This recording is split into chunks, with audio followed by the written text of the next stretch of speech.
Thank you very much, Graham. The pleasure is all mine. And I've never visited this school before, but it has a very strong aura, and it's very interesting for me to have seen the work in the galleries just before my lecture and to see the kind of interest there is in Poussin in the school at the moment. When I was first invited to give this lecture, the suggestion was that I might like to speak about Poussin's drawings. That this did not turn out to be my exact subject, and the reasons why have everything to do with the title of this talk, Poussin's Essays, a subject that will, I hope, help to make it clearer just why it is still so very difficult to talk about Poussin as a draftsman. In saying this, I'm not referring simply to very difficult problems of attribution and dating, which still preoccupy art historians. What I want to call attention to first is just how eccentric a draftsman Poussin is within the context of 17th century and Renaissance art.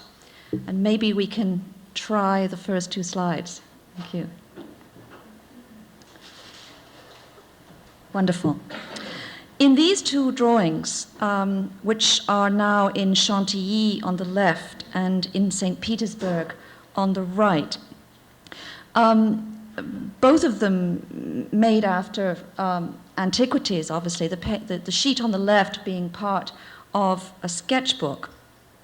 The lines of the drawing are very spidery, sometimes very nervous.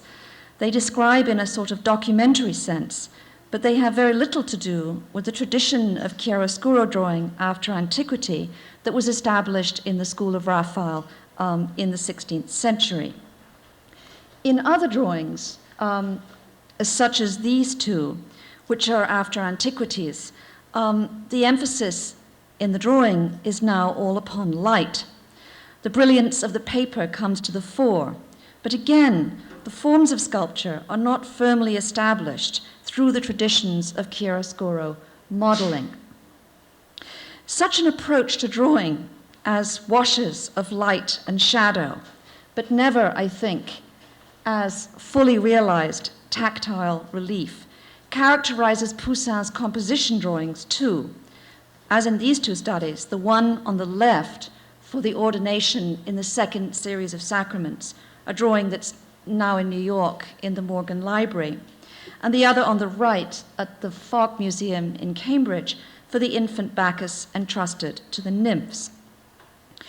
I want to begin with a very broad contrast between such drawings of light by Poussin and the chiaroscuro effect of drawings from the High Renaissance tradition, as exemplified here by Leonardo's very famous Burlington House cartoon. Even where Poussin uses chalk, which is rarely, as in these two drawings that were once part of the same sheet and are now both in Cambridge, the effect is not an appeal to touch through the richness of sfumato or shadowing or the construction of palpable forms, what Bernard Berenson famously called tactile values. It's a little difficult because the slides distort the scale, but here it is. I just want to draw your attention to the fact that these two pieces were once part of the same drawing and are now reunited in the Fitzwilliam Museum in Cambridge. Instead, if we look at a second, and again, extraordinarily exaggerated contrast for the purposes of argument here, this time between an ideal head by Michelangelo on the right and another study of infants on the left by Poussin, Poussin's drawing seems almost deliberately uninformed by the sense of illusionistic power, of fleshy conviction or appeal to touch that we experience in looking at the Michelangelo. That the experience of such tactile beauty was paradigmatic in the Renaissance can, I think, best be very quickly illustrated by the ancient story, which was revived in the 16th century for just this reason, of the Emperor Alexander in Campaspe, and which we see illustrated here by Primaticcio in a print after a design by Primaticcio by the artist Léon Davant. The Emperor Alexander, whom you see in the helmet there, was said to have given his mistress Campaspe, whom he is embracing in this image, to the painter Apelles, because he found out that after portraying Campaspe nude, Apelles had fallen in love with her. In retelling Pliny's story, Ludovico Dolce, the 16th century Venetian critic, following Castiglione, the 16th century writer, emphasizes that even though Campaspe was a slave, Alexander's gift of an object of affection was more liberal than would have been the gift of a kingdom. In this exchange between two men, however liberal the gift may be, the natural woman is commodified by being exchanged for the work of art. Alexander desires the painting that reflects in its beauty how greatly Apelles desired the beautiful Campaspe, and he is prepared to give up the woman herself as a reward for the more beautiful work of art. The overturning of the jar full of coins by the little love in the foreground of Primiticio's invention underlines that the relationship between artist and emperor is a liberal one, based on a shared desire to possess beauty, whether natural or painted, for its own sake and without regard for price. In Primiticio's invention, Apelles is not a craftsman or a laborer. Instead, he's caught, brush in hand, in contemplation of the gods, or we should say mythological characters here, even though Alexander was historical. This is an invented moment in his life. At this moment, Apelles, the painter, is master of both Campaspe as Venus and Alexander here modeling as Mars. And Apelles' desire to possess Campaspe's beauty, the argument goes, scorns gold. This theory of exchange between the artist who possesses beauty and the magnanimous patron who desires to possess the work of art may also explain the production of a related group of works depicting beautiful women, often characterized as portraits of the artist's mistress, and among which Raphael's Fornarina, which you see on the right now in Rome, is outstanding.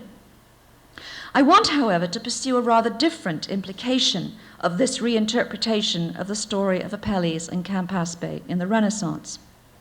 As the desire for beautiful painting grew, this expression of desire was no longer limited to a single subject, a beautiful woman. From the painter's point of view, as from the standpoint of the lover of painting, the image of the beautiful woman was, after all, an epitome of beautiful painting itself. Beautiful paintings were now as desirable and beautiful as women, for which, as we've seen, they could be exchanged. What in the end defines the painting of beauty, or the non so che, je ne sais quoi, and extraordinary elegance of Vasari's terza maniera, or high Renaissance, is not the particular subject of the beloved as such, but rather a special relationship between the painter and the object of his desire. The relationship, that is, of possession. This is the relationship that obtains between the lyric poet, specifically in the Petrarchan tradition, and the repetitious representation of his beloved, who must, however, remain always unobtainable. The beholder, like Alexander, comes to value the possession of a representation above all else, and that representation, in turn, appeals to the desire to possess beauty, specifically through the appeal to touch, as in chiaroscuro drawing of soft flesh. This is, I think, the paradigm that Poussin rejected. He sought instead to establish a new discursive status for his work, one that relied on knowledgeable understanding, on aesthetic judgment, and on the perspective of history. My first example of this new approach is The Healing of the Blind, a painting now in the Louvre, painted in 1650, and perhaps best known as the subject of a conférence or debate led by Sébastien Bourdon, the painter, at the Académie Royale in Paris on December the 3rd, 1667. And it's with the discussion of this conférence that I'll begin. After identifying the colors of the draperies, especially all the prominent primaries, the red, yellow, and blue of the apostles on the right, the yellowish white of Christ's robe, and the blues and yellows among the figures to the left, Bourdon moves to consider the effects of light, and I quote, "given that light reveals everything," a statement that in fact echoes Poussin's own. Morning, Bourdon continues, is the most beautiful time, when objects seem most graceful. Poussin, he argued, therefore showed the eyes of the blind being opened then, so that they could enjoy the greatest possible pleasure from recovering their sight. And at this point, Bourdon slips into describing our pleasure in having our eyes touched, like those healed by Christ, by the contrasts of light that result from the different ways in which the parallel rays of the morning light fall upon the mountains, the trees, and the palaces, and from the sweet color that spreads in the shade of the trees, tenderly uniting the whole, as he puts it. Shadow functions here, again according to Bourdon, as a kind of veil that prevents our sight from being distracted by significant objects of attention. The discussion is then open to the floor. Criticism is raised over the fact that Poussin included so few figures, whereas the story in Matthew records that Christ was accompanied on this occasion by a crowd. Another speaker makes several stabs at this problem. The figure in red, you see on the far left of the detail over there on the right, must stand for the surprise of the whole Jewish people at the miracle. And the figure who stares closely at the eyes of the blind, the man leaning forward at the center, stands for the very desire of the Jews to witness miracles. In other words, single figures must epitomize whole groups. At the same time, the multitude from which Christ has here stepped aside is concealed by the buildings. This is one of the more wonderful rational arguments in the French Academy about why Poussin's compositions look the way they do. He could have put a great crowd in, the argument is, but he chose to hide them behind the buildings so that we would not be distracted. And by this means, Poussin allows us to see Christ and the blind more distinctly. It was important, this speaker says, to show the figures around Christ full of attention, so that those who look at the painting will be so also, without finding themselves distracted. The representation of attentive looking is understood in this debate to be a figure for how to look at Poussin's painting itself. Another discussant takes up the need for fidelity in representing sacred history in particular. Poussin's famous ability to achieve such makes this critic believe that the miracle represented is not the healing of the blind at Jericho at all, which indeed took place before a crowd, but the healing of the two blind men by Christ after he had revived the daughter of Jairus. What then follows in the published Conférence is a record of an exemplary debate about invention. Bourdon first objects to the hypothesis, saying that the landscape in Poussin's painting surely represents Jericho, and that there were no witnesses to the first miracle at Capernaum, which took place inside Jesus' house, not in the street.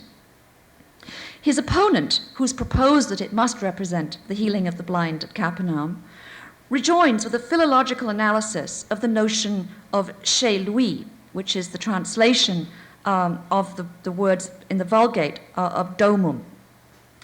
To this, and he tries to distinguish between Christ going home and Christ going into his house, and to show that it could in fact mean Christ going home.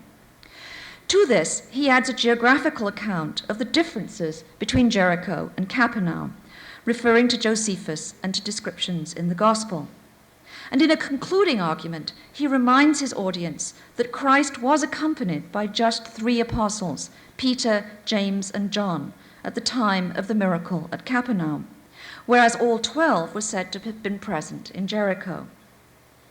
After praising the sweetness and the vivacity of the colors, this speaker focuses on the legibility of expression, pointing to Poussin's remarkable skill in suggesting that the second blind man on the left is straining to listen, using the heightened sense of hearing that the blind acquire.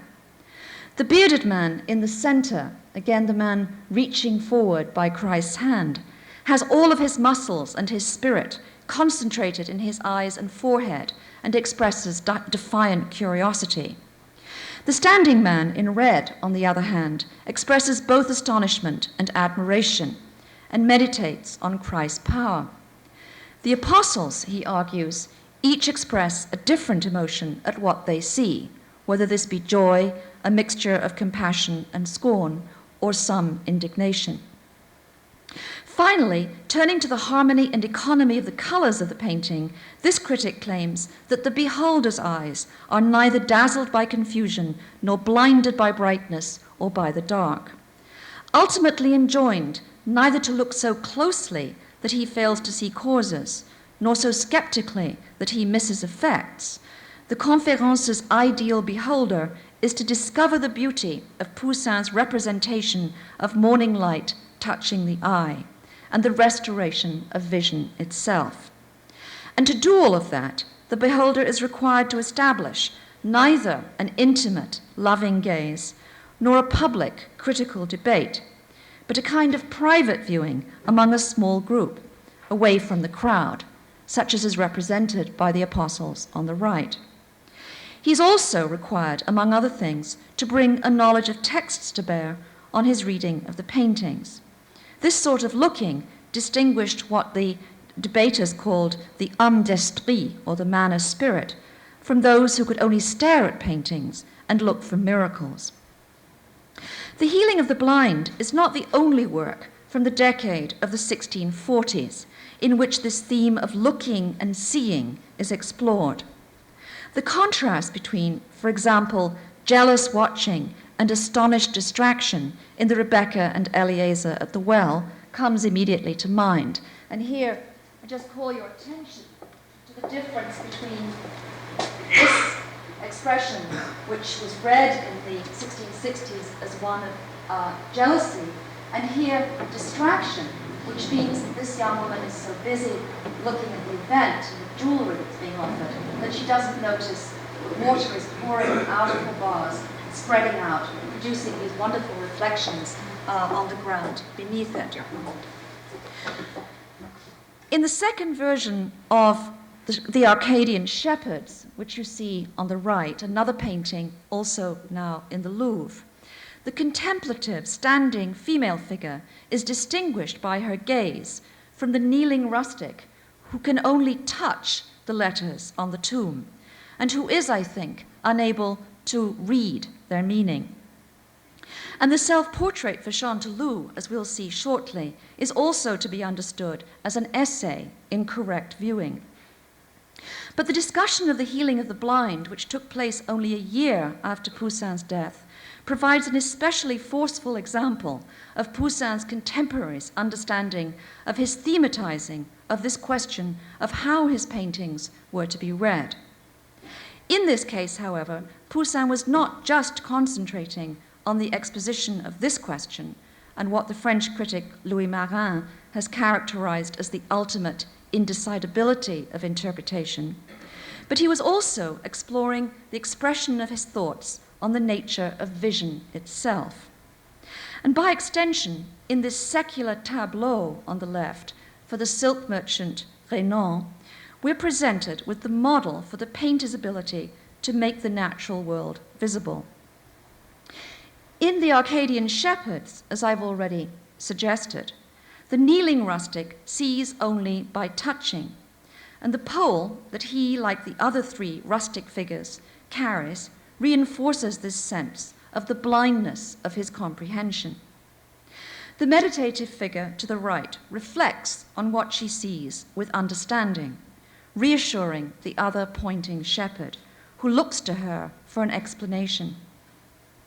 Poussin insists on different ways of viewing in this painting, from the figure to the left, who looks down and so sees no message, only his companion, to the pointing shepherd, who looks down at, who touches the inscription, to the pointing figure on the right, who no longer touches but turns towards understanding, and to the contemplative figure who understands.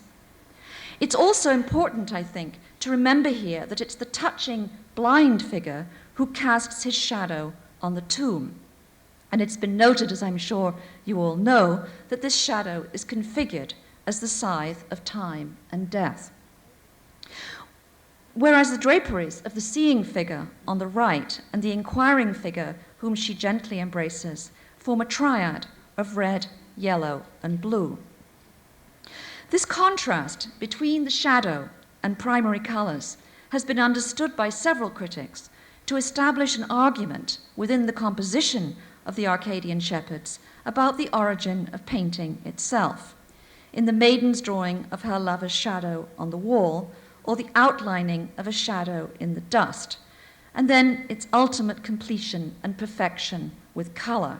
And here you're looking at a very famous print by the German artist Joachim von Sandroth, in which you see those two images of the invention of drawing, the one above drawing with a stick around one's own shadow, and the one below, the maiden drawing the shadow of her departing lover on the wall. But I think Poussin is exploring a rather more complicated question here concerning the relationship between touch and sight, or what we might call tactile and optical values, between chiaroscuro and color. His way of thinking about it, furthermore, helps to define him as an optical painter of light and color, distinguishing him from his predecessors and many of his contemporaries, for whom a central problem of painting continued to be the reconciliation of chiaroscuro modeling of relief with local color and aerial perspective. That we tend to think of Poussin as belonging to the camp of disegno rather than colore, or of drawing rather than color today, has a great deal to do with the manner in which his work was later interpreted in the French Academy, and to the fact that in that academy, color came to be associated with a painterly technique based on the practice of Rubens and the Venetians. But none of this, I think, should be allowed to obscure the fact that Poussin's own concern at this point was with color and light and opticality, rather than with chiaroscuro relief or tactility. In The Healing of the Blind, the stick by which one blind man sees through touching has been left behind in the shadows of the door of the house. I can use my own stick to point here. The blind men reach out to touch Christ, but do not succeed in seeing him until he touches their eyes, opening them to the light and color of the morning. In his Dioptrique, one of the essays in the Méthode, written in French and published in 1637, Descartes had compared the instantaneous impression made on the eyes by rays of light to the instant experience conveyed by a stick either to a blind man or to a seeing man in the dark. The eye, writes Descartes, sees by being touched by light in the same way that a blind man sees by touching. Rays of light, then, are like the sticks of the sighted. Through these rays of light, we see, according to Descartes, instantly all the reds, yellows, and blues, and the other colors of the spectrum, which we distinguish immediately in the same way that the blind man tells the differences between trees, stones, and water through his touch. These blind men on the left, then, are effectively opening their eyes to color and light and putting down their instruments of seeing by touch alone.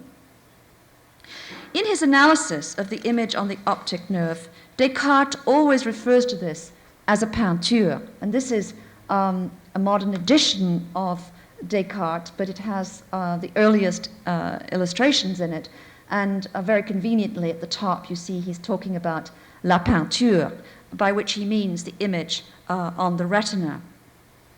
Painting, then, like the painting on the optic nerve, results from a kind of touching, the touching of the eye by light. But this is quite different from the blind man's touching, for color is always already part of this instantaneous vision. In other words, what Descartes is implying in the Dioptrique is that there's a significant difference between the opticality of color and light and the tactility of relief, and that vision results from the instantaneous arrival of colored light in the eye, the painting of which then, of course, passes into the soul. To understand a bit better Descartes' comparison of seeing to touching on the one hand, and the distinction he makes between the two kinds of touch on the other, and especially as far as its implication for painting is concerned, I think we can gain some clarification from a later critic, Roger de Piel. In his Cours de peinture par principe, published in 1709, de Piel insists that light and shadow is a subordinate part of coloring. He rejects the argument of those who insist that the contours and proportions of figures are primarily known through chiaroscuro, by stating that these things can be learned entirely through touch. The drawing of contour lines and proportions, and we should be clear here that he is referring to drawings of contour rather than the idea of a study or an inventive etude. Such drawing can be accomplished, he argues, without light. It's painting in colors that demands light, and only that. To support the argument that colors and light are the objects of sight, whereas drawing, in the sense of contour or outline, relates to touch, he refers to a story he'd been told about the blind sculptor from Gambassi, which is to say the historical sculptor Giovanni Gonelli, whom his colleague had met in Palazzo Giustiniani in Rome. And I'm going to show you this painting by Ribera, which probably doesn't represent Gonelli himself, but I think it was probably made in full awareness of Gonelli's great reputation as a blind sculptor. So this is really an exemplary image. Gonelli had explained to de Piel's informant that he had eyes in his fingers, by which he meant that he touched all the dimensions and surfaces of a head, and then stored all this knowledge in his memory in order to reproduce the form in wax. Gonelli's story is told in more detail by the critic Baldinucci, who reports on Gonelli's work for the Giustiniani and the various tests of the sculptor's blindness, later rehearsed by de Piel. Among these, and the most interesting from our viewpoint because it brings the discussion back to the paradigm of representation as the portrayal of the beloved, or as the appeal to possession with which I began, is the story of Cardinal Pallotta's commission to Gonelli to make a portrait of a woman in Gambassi whom the sculptor had loved as a youth before he lost his sight. This he did, and the cardinal, meanwhile, commissioned a painter to go and make a portrait of the woman. So alike were the painted and modeled portraits that the cardinal gave the statue pride of place in his gallery, together with an inscription that inverts the traditional metaphor of the sighted painter attempting to represent the image that love has carved on his heart. It read, "Giovanni, who is blind and who loved Elisabetta, sculptured her according to the idea formed by love." As de Piel commented, if he'd been a painter, he would have been denied this consolation. And in this way, the argument about contour not being related to light is proven, he argues. Such a consolation was not limited to this unique artist, but could also distinguish one beholder from another.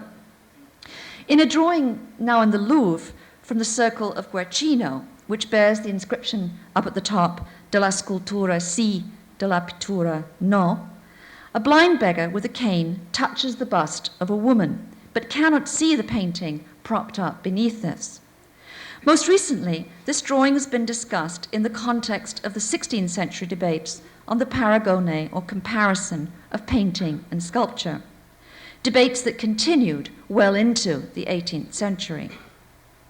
Responding in 1564 to the sculptor Tribolo's defense of his own art some 18 years earlier, on the grounds that a blind man had said he could enjoy it, Vincenzo Borghini defended the sense of sight over touch by reporting the comments of yet another blind man that he was full of regrets that he could not admire a painting representing the exploits of Alexander the Great, whose statue he had just touched. The drawing surely relates to this broad tradition, but as we might expect from the caricatural genre adopted, this artist intended something rather more satirical. The ragged, hairy beggar touches not a statue of Alexander the Great, but a sweetly imploring female beauty. The painting he cannot see, down below, shows a very different male figure, well-dressed and with a sword rather than a blind man's stick, gazing at a naked, bathing woman.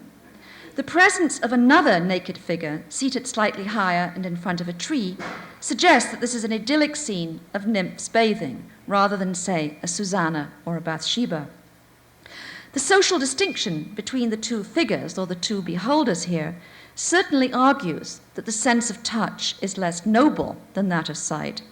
But then in this case, the sighted character in the painting does not use his vision to look at the inspiring deeds of ancient heroes. He gazes on naked female beauty in a humorous reference to this special quality of painting that I described at the beginning of this lecture. The missing noun in the inscription, I would suggest, is beauty. The beauty of sculpture, yes. The beauty of painting, no. Which is to say, that is what the blind man can understand. In The Healing of the Blind, Poussin was working out an expression of a theory of vision, one that applied to both painters and beholders, to looking at nature as well as at art. He was also interested in finally severing the complicated conjunction of illusion, presence, and the delight of the loving gaze in the beauty of painting emblematized in the story of Campaspe, and which is ultimately satirized in the Roman drawing I just showed you. The subordination of chiaroscuro to light and color, or of touch to sight, was engaged in Poussin's own refusal to allow his works to be seen as enchanting, desirable objects, illusions of graspable presence. I think that the most mature exposition of this rejection of what we might call the tradition of desire in Poussin's work is the self-portrait that he painted for his friend Chanteloup in 1650. The same year, in fact, as The Healing of the Blind, and another painting today in the Louvre. Of this portrait, Poussin's friend, the critic Bellori, writes that the figure of the woman in the partially concealed painting to the left represents pittura, or painting. The hands that embrace her, l'amore di essa pittura e l'amicizia, the love of that painting and friendship. The subject of the portrait is then the love of painting and friendship. Friendship, not romantic love for an unobtainable woman, was Poussin's chosen metaphor for the affect of painting.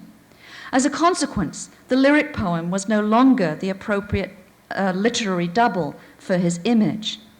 Not the impress of the beloved upon his heart, but the seal of confidencia, of stoic friendship, was Poussin's emblem. Cicero and Montaigne, as we shall see, replace Petrarch and Bembo and the lyric poets in his defense and definition of painting. On the right, I'm showing you a woodcut from Cesare Ripa's iconology, published in this edition, published in the 17th century, which shows the figure of confidence, a woman holding a ship which can sail confidently on the sea and arrive at its destination. And this is the image that Poussin borrowed for his own personal seal, which he used on all the packing cases that he sent to France, including his paintings. So it was a kind of emblem for the confidence that he had that they would, in fact, arrive.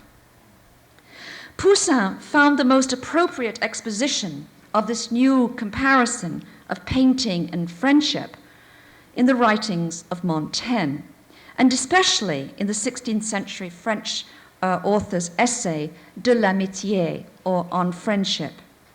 Here, Montaigne sets out to fashion a picture of his friend Etienne de la Boétie, snatched away from him prematurely by death at the age of 33. Like a painter, as he describes it, he chooses the best spot in the center of a wall, surrounding it with fantastic grotesques, which is his way of characterizing his own fragmented texts. But unlike the painter, he says, he cannot complete the image they frame, proposing to substitute in its stead his friend's own treatise on voluntary servitude. Montaigne's point of departure is La Boétie's statement that a tyrant is incapable of friendship and can neither love nor be loved, because friendship results from a good life, good nature, faith, and above all, constancy. In his own essay, Montaigne celebrates true friendship, in which he and La Boétie had embraced even before they met, as he put it, and after this their wills became one. How important was this text by Montaigne to Poussin?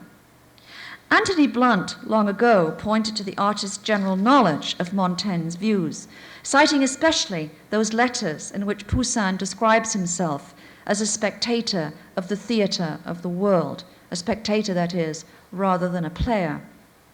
But for Blunt, Montaigne was only one among a whole group of modern writers that he saw as playing a role in the formation of Poussin's philosophy, and essential to an understanding of Poussin's interpretation of Senecan neo-Stoicism. In support of his association of Poussin's portrait with the essay on friendship, the Swiss critic Oscar Bechmann has cited Poussin's Testament of Eudamidas, and I show you this slide. It's a very, very dark painting now in Copenhagen, which shows the story of the Testament of Eudamidas, in which, as Eudamidas dies, he leaves his friends none of his material goods, but he leaves them with which he has very few of, but he leaves them with the responsibility to take care of his children and his family, and his friends understand this to be the greatest gift that he could give them. And in fact, Montaigne tells this story. Montaigne is one of the modern sources for this story. But Bechmann also suggests that Poussin could have read the story elsewhere, which is certainly true. I am less cautious on this issue because I feel that there's very, very strong evidence that Poussin was genuinely a reader of Montaigne, that he did not simply look for subjects such as this, but that he read Montaigne thoroughly, regularly, and very deeply.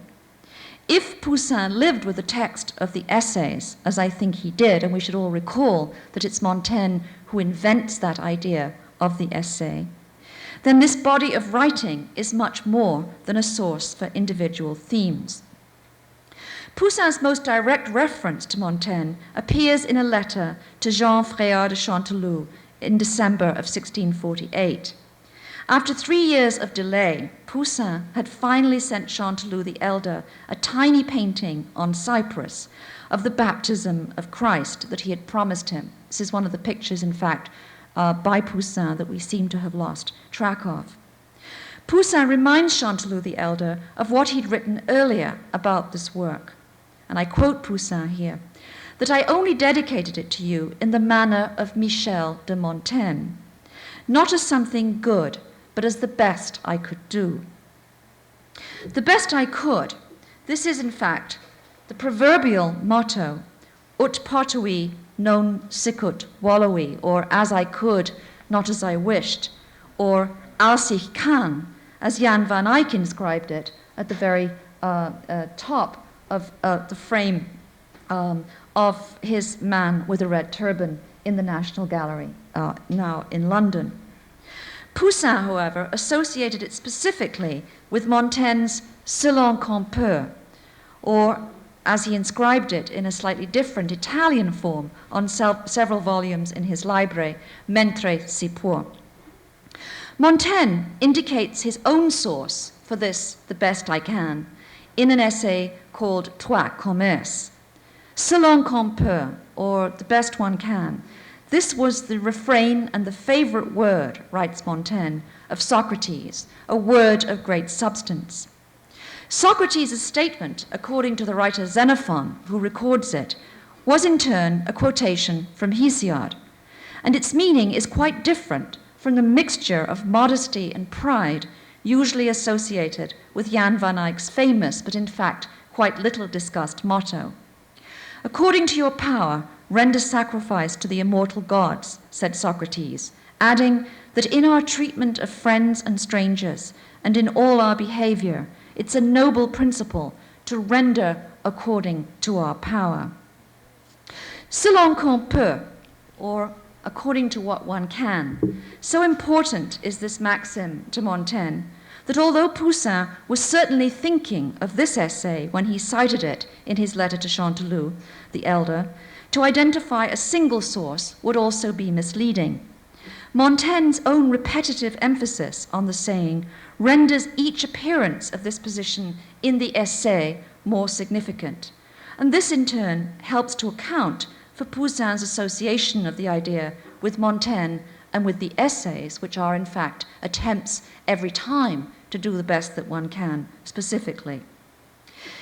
In the Apologie de Raymond Sebon, for example, Montaigne describes how Timaeus, having to teach Socrates about the gods, the world, and men, quote, proposes to speak of them as man to man, for the exact reasons are not in his hand, nor in any mortal hand. He then cites Cicero's imitation of this. As well as I can, I will explain. However, I shall not declare certain and fixed things like Apollo, but I shall speak like a puny man, pursuing probabilities by conjecture. Cicero's translation from Plato follows immediately, quote, if by chance, discoursing on the nature of the gods and the origin of the world, we do not attain the goal we have in mind, no wonder. You should rightly remember that both I, who shall be discoursing, and you, who will be judging, are men, so that if probabilities are stated, you will ask for nothing more. The regressive, almost endless textual referentiality of these sentiments reinforces the probabilism they express, in which what is possible is opposed to the notion of absolute truth, human knowledge to divine revelation, and in the end, being, becoming or coming into being is opposed to being. Poussin, in this case, of course, is contrasting what he has done not quite so much to the notion that it's true as to the idea that it's good. This too is consistent with Montaigne's self-presentation. Writing of his textual borrowings, for example, he writes, this is Montaigne, whatever these absurdities may be, I've had no intention of concealing them, any more than I would a bald and graying portrait of myself, in which the painter had drawn not a perfect face, but mine. For likewise, these are my humors and opinions. I offer them as what I believe, not as what is to be believed. I aim here only at revealing myself, who will perhaps be different tomorrow. If I learn something new which changes me, I have no authority to be believed, nor do I want it, feeling myself too ill-instructed to instruct others. I think that Poussin conceived of the enterprise of painting his portrait as an essay, provisional and probable, and that even as each of Montaigne's essays represents an attempt at self-portrayal, so does, in fact, each of Poussin's mature works. Essays in becoming, not being, they're concerned with knowing, not with the presentation of abstract or ideal beautiful form. The story of the genesis of the portrait is important here, and I'll tell it quite quickly. Poussin's reluctance to send a portrait of himself to his friend in Paris, first expressed in a letter of April 7th, 1647, in which he claimed that there were no good portraitists in Rome, is famous. In August the following year, he was still complaining at the thought of having to pay even a small sum for a portrait in the manner of Mignard. Further promises were sent to Chanteloup in early 1649, but then in a letter of the 20th of June, he stages what Louis Marin has called a petit coup de théâtre by revealing that he has completed one self-portrait, but is now going to paint another. He says he'll send the most successful to Chanteloup. It's through the letters that the affair of the portrait may be reconstructed. Not just a means by which to reconstruct a context, these letters themselves are an essential part of the story. After Poussin had taken his leave from Chanteloup in September 1642, not in fact in person, but in a letter, Chanteloup followed his friend to Rome for the winter.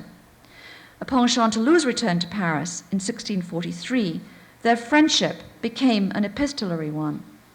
Only a little more than a half year later, Poussin had cause to reflect in a letter to his friend, and I quote Poussin, that the distance between places is the reason why often things that one writes according to time and circumstance seem quite the opposite when they arrive.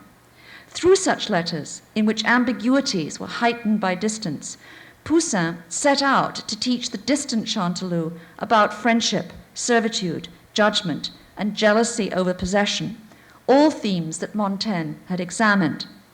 Poussin's carefully constructed relationship with his absent friend was not that celebrated by the writer in his reminiscence of his friendship with the dead La Boétie. But Poussin's ideal for that friendship was inseparable from his understanding of that model as an embrace not of passion but of will, as a relationship free of the servitude of tyranny. Like these letters, the portrait was sent from Rome to Paris. It belongs to the same discourse on friendship and freedom. Poussin insisted to Chanteloup that the bond between the painter and the possessor of his paintings, as between friends, should not be one of servitude, but freely willed. At the same time, he insisted that paintings themselves must be produced with love and diligence, and recognized that they might still become objects of desire. In a postscript to his letter to Chanteloup in November of 1643, for example, he reports that the little ecstasy of St. Paul he's been working on requires 2 more days of caresses. By contrast, it was the evident lack of love and care that made the work of professional copyists so disappointing. Even as he laments that bad copies may damage an artist's reputation in a letter of January 1644, Poussin also recognizes the need for such copies to satisfy those who desire beautiful things they cannot have. And it was for this reason, of course, that Poussin decided to make Chanteloup's copies of Cassiano dal Pozzo's Sacraments himself, or rather to make them in another way, as he put it. And here I'm just showing you one example from each of these 2 very famous series, which I'm sure some of you know about, a series of 7 paintings, which was by far the most ambitious body of work Poussin had embarked on at this point, each picture requiring many figures, an enormously complicated invention. And the set on the left of 7 paintings painted for Cassiano dal Pozzo in Rome in the 1630s, which then prompted Chanteloup to ask for copies, instead of which Poussin sat down and repainted it in another manner the whole series all over again. This took time, and in May of 1644, Poussin confirmed to his friend how well he knew that having to wait for what one desires, as he puts it, is one of the greatest pains that one can suffer. His hope was that Chanteloup would show the same moderation in waiting for his pictures as he did in everything else. In the famous letter on the ancient musical modes, written in 1647, go back a little here, Poussin asserts to Chanteloup that his devotion to his friend is true and freely willed, writing, "I will always continue to serve you with my whole heart. I am not a light man, nor do I change affection once I've given it." Later, in 1648, concerning the portrait and a virgin he's promised Chanteloup, Poussin prays that his capacity will match his good will. His prayer that he might do not just his best, but fulfill his own best wishes was not answered, for he then has to report that his will and impossibility have been at war. In May 1650, Poussin describes this completed portrait as, quote, "a sign of the servitude he vowed to him for whom he's done more than any living person." We are to understand, of course, that this servitude is entirely voluntary and not to do with accidents of birth. In the following month, and quite consistently, he writes that the man who tries to please the world is a fool, but that trying to please one's friends sits well with an honnête homme, or an honest man. Then, when Chanteloup rewards him for the work, Poussin protests that his friend has exerted a kind of tyranny, placing him too much in his debt. I promised myself, writes Poussin, that you would receive the little present with a favorable eye, but I expected no benefit and did not claim that it placed you under any obligation. I was content enough to have a place in paint in your cabinet without filling my purse with money. It's a kind of tyranny for you to render me so much your debtor that I can never pay off my debt. Not only does Poussin emphasize the importance of freedom from obligation between friends here, but he also refers to Chanteloup's favorable eye. This is, of course, the eye of good judgment that appears in the crown of perspective worn by painting and to which Poussin often refers in the letters. This eye in the crown of painting here, which was identified many years ago by Donald Posner as referring to this notion of perspective. Poussin saw in the equality of friendship an equality of judgment, and the very friendship that justified his own desire to please made Chanteloup an honest judge, untainted by adulation. Perfect things must be judged with the same means by which they were made. Seen in the context of these statements, which is also, of course, how Chanteloup saw it, receiving the portrait in the context of the letters, this portrait itself becomes a locus for the trial of Chanteloup's judgment and for the representation of Poussin's own. Like Montaigne's essays, the portraits, and by extension Poussin's self-representation in his other works, are trials of the artist's judgment. And I will not actually go into this tonight, but I just wanted to call your attention to this remarkable series of Holy Families that Poussin engages in. These paintings, the one at the Fog on the left and the one in the Getty on the right. This series of very complex variations on a theme that Poussin engages in the 1650s, very much working out of a kind of re-examination of Raphael. By narrowing the focus of the subject, he's able to rework and rethink over and over again in the form of an essay. Should my reading of the letters concerning the portrait, concerning Montaigne's themes of friendship, freely given, seem to in fact be a dangerous, go backwards here, run the risk of over-interpreting rhetorical conventions, then I think it should be enough to recall the way in which Poussin chides his noble friend for his jealousy. Jealousy over the possession of the best of the art of Poussin was implicit in this project from the beginning. For the portrait for Chanteloup was conceived at the very moment that Chanteloup expressed his jealousy of the painting of the Finding of Moses, another picture now in the Louvre, painted for another friend in Paris, Pointel. In the letter on the modes, Poussin protests Chanteloup's suspicion that he loved him less because his friend was more enamored of Pointel's picture than the one that Poussin had made for him. Chanteloup desired Pointel's Finding of Moses only because its subject demanded another manner, he wrote, and in this, his friend must recognize, lay the whole art of painting.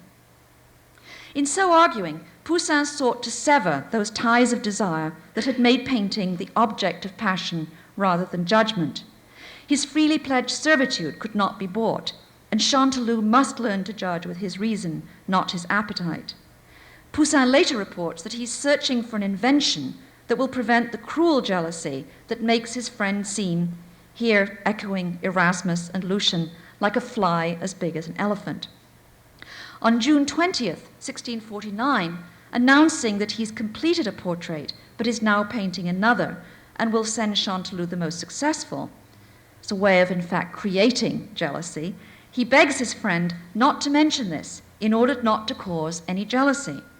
But even as he promises this, and even as he later insists that Chanteloup will have no cause to be jealous because he will receive the best work and the best resemblance, by so determining to replicate his own image, not as a copy, but as another attempt or essay at a likeness, he both renders the issue of resemblance problematic.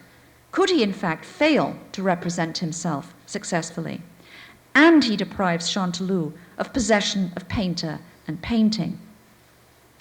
The portrait Poussin eventually sends to Chanteloup is only an effigy, but the painter begs Chanteloup to accept it, as he puts it, tel qu'il est, such as it is, and assuring his friend that the original, by which he means, of course, himself, I think, is as much his as the copy. But he makes it hard to quite understand which is the original and which is the copy by producing a second portrait. Poussin further tantalizes Chanteloup by saying that delivery of his portrait will be delayed even longer because one of his good friends has ardently requested a copy and he's been unable to deny him. Poussin's friendship is not such, then, that the portrait of friendship cannot be reproduced. Moreover, Pointel will soon receive his second original and will take care of that for Chanteloup if he's out of town. In this way, Poussin sets the stage for Chanteloup to be the judge of each essay in portraiture, for he will see both images side by side, and of course, in the absence of the original, the painter. What you're looking at on the right is the Pointel portrait, the one that was eventually sent to Pointel, which is now in Berlin. Unlike Montaigne, mourning the friend he had embraced before they met, Poussin had to find inventions that would teach Chanteloup to be a true friend, about jealousy, possession, and the love of painting. In the first of the two portraits on the right, that eventually destined for Pointel, that's to say the first to be finished, the painter's laurels are not those of the desire for beauty or of Apollo's desire for Daphne, Petrarch's for Laura, but the sign of death, decorating the painter's own tomb. Before it, he stands alive, holding the chalk holder and book that together signify the theory and practice of representation. If for Alberti in the 15th century, painting could make the absent present and bring life to the dead, if for Petrarch it could bring a kind of pleasure out of mourning and psychological desire to fill a loss, Poussin insists instead that painting, and especially self-portraiture, is a kind of death in life in which the living voice is silenced. In the portrait for Chanteloup on the left, the argument of painting as absence, as an illusion, is established in a different way. Behind the artist's self-representation is a canvas inscribed in Latin, saying, "The effigy of Nicolas Poussin, the painter from Les Andelys in the Jubilee year 1650. Across this inscription, on an otherwise apparently empty canvas, falls the shadow of the painter's effigy. In place of the book and chalks, a portfolio of drawings and a refracting diamond in the square golden setting of a ring now signify the chiaroscuro and colors that create illusions of presence, those paintings in their golden frames, of which this portrait is only one." And I want to just remind you, of course, we should never really look at these works by Poussin without frames, because he specified so very clearly that he wanted them to be framed in golden frames that would in fact provide a kind of luminosity around the edges, so that the ring here with the pyramid of the diamond is in fact a very precise image for the colors of painting in a frame. Behind a table, or tavola, at the left edge of the picture, the personification of pittura reaches out to the male figure in a mutual embrace. Whereas painters working within the lyric tradition of courtly love troped the beautiful work of art as the embodiment of a woman, as we've seen, Poussin made of painting a figure, la pittura, and signifies the embrace of two wills across the frame of the canvas. The eye of perspective in painting's crown, and here I show you a detail of that image, establishes that the image is directed towards Chantelou's understanding. It's not a seductive, alluring appearance. Poussin argues that the good eye of his friend will understand the painter's perspective such as it is and embrace it. Indeed, the figure of painting reaches out. This is an engraving from the 1651 publication of Leonardo da Vinci's treatise, for which Poussin provided illustrations, and it's from this image that he developed the image of the figure of painting with the crown with the eye in it, which I hope you can see. And I just want to suggest here that the figure of painting, in reaching out in this way, reaches out to a figure in that imaginary plane at right angles to the picture plane by which single point perspective is established, combining in her twofold vision both prospect and aspect, which are the two names that Poussin gave to the two ways of seeing in perspective and seeing appearances. This is a little bit difficult. We could come back to it in a discussion, but I want to just point out that she's reaching out to this plane at the edge of the painting, where in single point perspective you have to posit a second point of view in which to establish the transversals of the recession into space. In both ancient and Renaissance commonplaces for painting as the portrait of beauty, as in the story of Campaspe, the subject of the artist's image is a female figure, and the work of art was the embodiment of a woman placed between men. The terms of Poussin's portrait of the love of painting are quite different, for instead of placing a female figure between men, he both personifies the qualities of painting in an emblematic figure and then represents himself. Chantelou's desire may not have been for the absent beauty of a displaced beloved, but it was nonetheless a desire to possess a work by Poussin's hand that could, as the letters reveal, turn quickly to jealousy.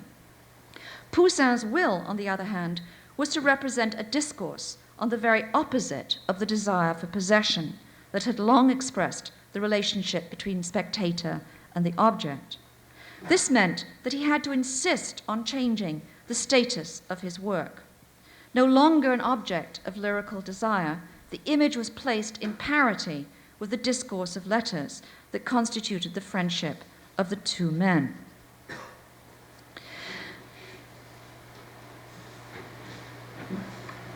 In true friendship, each becomes the other, the painter and the absent friend, or the friend and the absent painter.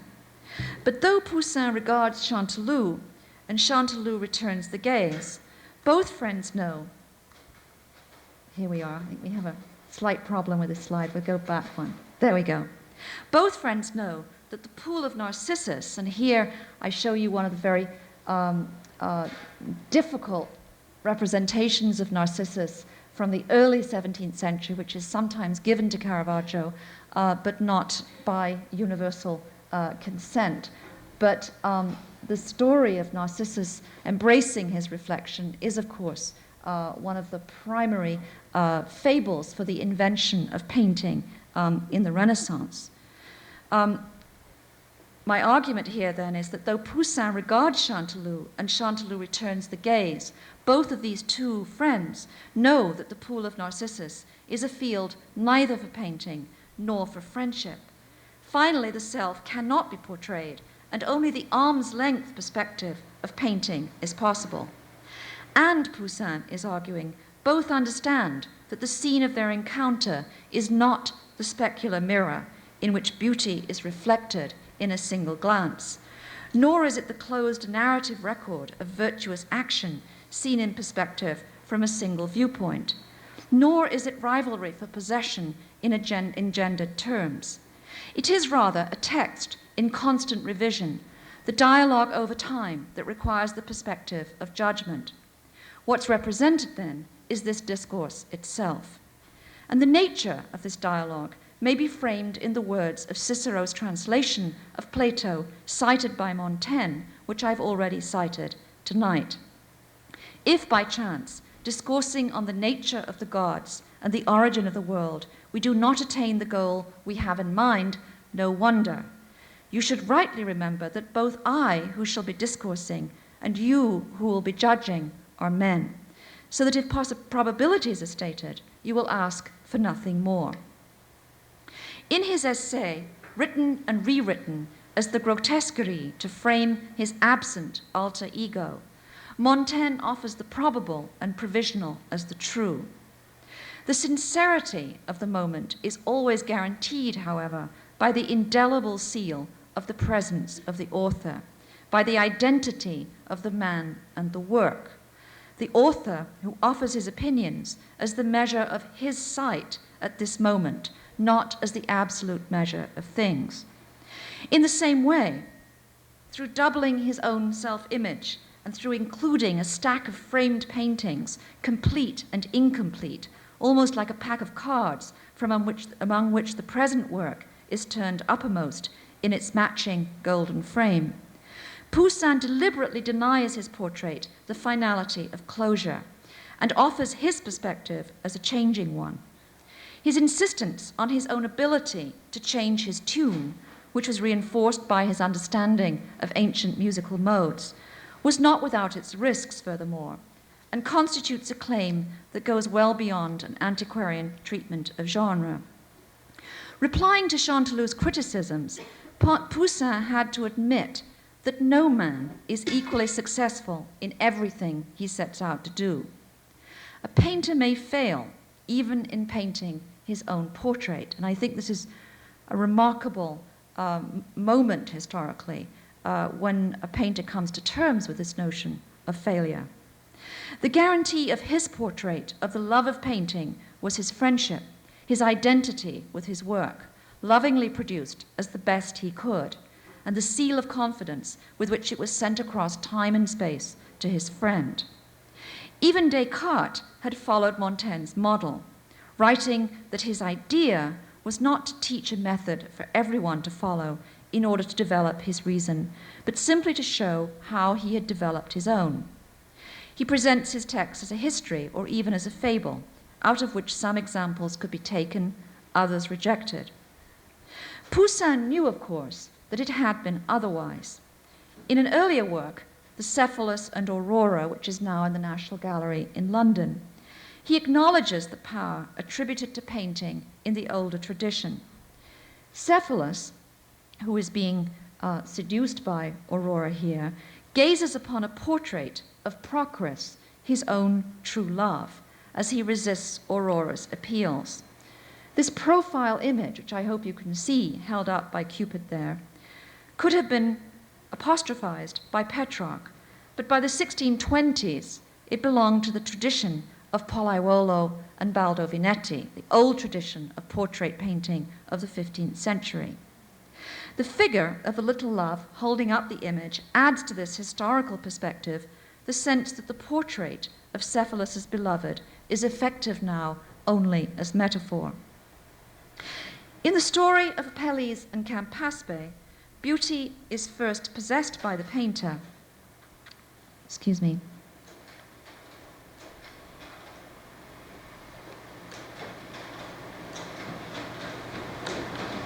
Well, we'll go back to Poussin, sorry. Here we are.